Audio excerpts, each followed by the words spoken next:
Well, good afternoon. Happy Friday the 13th. Mark Milam here, your mortgage professional. Let's get right to it. Not a great week for mortgage rates. Matter of fact, across almost all note rates, we're seeing at least an eighth up to a quarter point deterioration, meaning rates are going up week over week.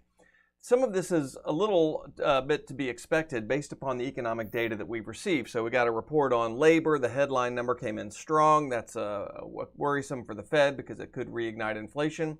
And then we got the consumer price index and the producer price index this week, both of these measures of inflation, and both coming in a little higher than what we would like. We saw the consumer price index tick up to 2.7% year over year. Now, this is kind of being pulled up a bit by shelter inflation, which is certainly suspect, but nonetheless, that headline number causing some concerns about potential rebound to inflation. All that being said, when you take a look at Fed fund futures, we are still showing a 97% chance that the Fed is going to cut the Fed funds rate on December the 18th, next Wednesday, 2 p.m.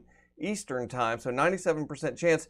And there is some concern in the mortgage world about what this is going to mean for longer duration instruments. You know, the Fed simply controls the Fed funds rate. This is a policy-driven rate. When you start talking about mortgage rates, those are market-driven rates. And sometimes the market doesn't particularly like the Fed's cutting strategy in the face of stronger economic data because it could reignite inflation. I want to flip the screen back around here and talk to you about this report that the National Association of Realtors published. This is a profile of 2024 home buyers and home sellers. Lots of interesting data in this that I would love if I could just implant into the brains of our congressional leaders and also our Federal Reserve.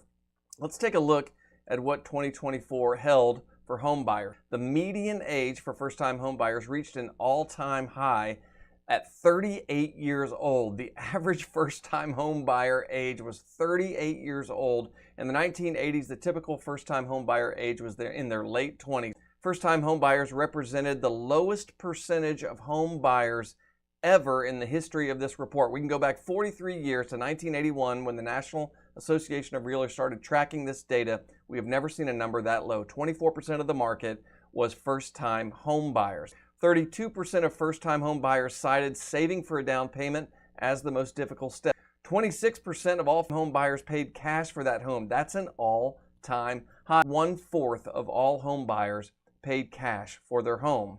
We go over here, the typical age of home sellers was 63 this year. That is the highest ever recorded. For recently sold homes, the final sales price came in at a median of 100% of the final listing price.